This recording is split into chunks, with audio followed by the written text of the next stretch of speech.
Oh, there you are. Let's get you back up here. What's up, YouTube? You know what it is. Eddie from 802 Diesel Crew. Today we have a Milwaukee DeWalt head-to-head, so stay tuned and let's check it out.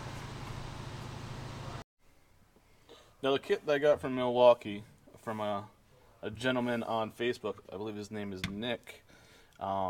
He sells these Milwaukee tools for, like a pretty good discount. I got this whole setup here, which is the new Milwaukee Fuel 1/2 inch and 3/8 light, 250 batteries, and the charger for $499, including the bag. So I think this was a really good deal at $499.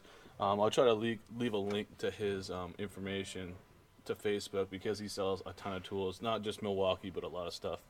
Pretty decent guy to deal with, no hassle there. Now the overall quality of this Milwaukee stuff is it's outrageous. I love it so much more than the DeWalt. And that's where the head-to-head was going to come into play. I was going to talk about the fit and feel of these two guns a little bit more than any of the other stuff. The other stuff is really good, but this is going to be more appropriate to do against another 3/8 opposed to just talking about it. But the battery's great. It's got 3 different torque fed settings, and I can't wait to really use this and give a good review on it. The biggest thing is I'm probably going to take off this clip. That's the only thing that I'm going to change about this setup.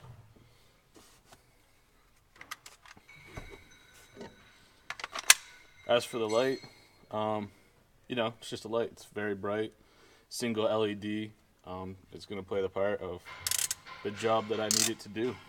But it's a cool little add-on, and I really do enjoy it.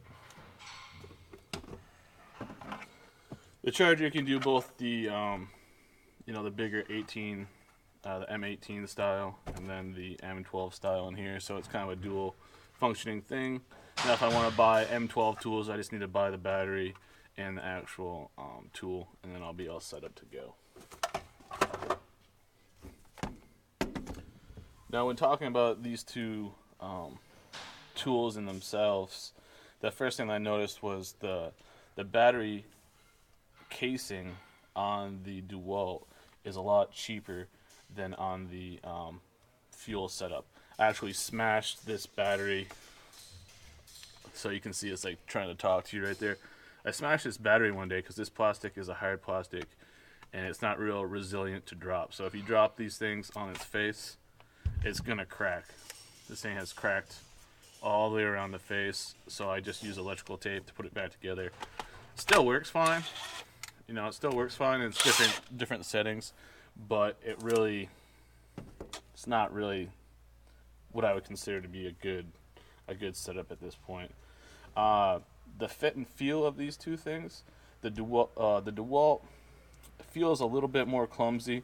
The tang down here, which I'd call that like the tang of the gun, where the palm of your hand comes in, is a little bit fatter. So my trigger finger here is set further back, and it feels like you're kind of working more. So ergonomically, this gun is bigger, and it doesn't feel as natural.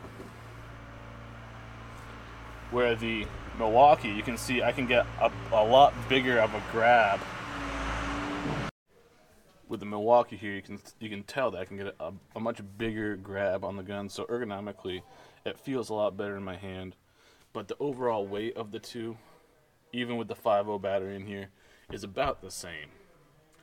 The thickness of them, relatively the same, along with the length.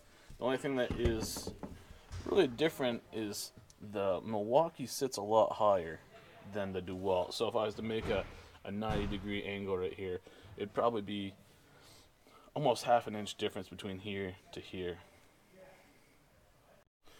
The overall torque settings, this is 1100 reverse breakaway torque, and this is 1400. I've heard some people not liking that much torque because you're breaking fasteners or whatnot, but if you're careful, this is a really good application for what I'm doing, which is heavy ag, where you're putting like cutting edges on and stuff like that, where you need a lot of torque to really seat the nuts and bolts. They both have forward-facing lights that are relatively as bright as one another.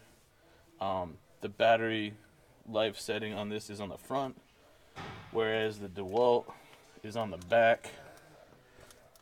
So I got it there, and the DeWalt that shows up on the back, kind of like that, because it's all, you know, forward facing.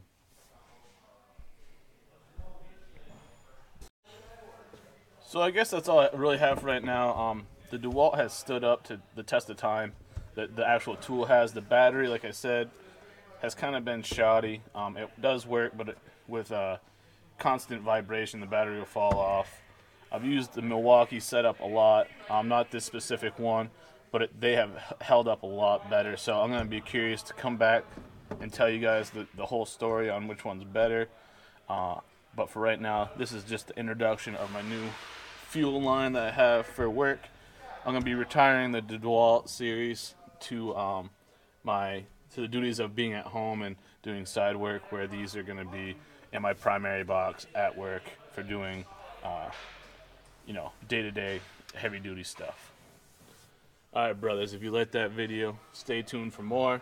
Gonna have a lot more stuff going on, so as always, you know what it is.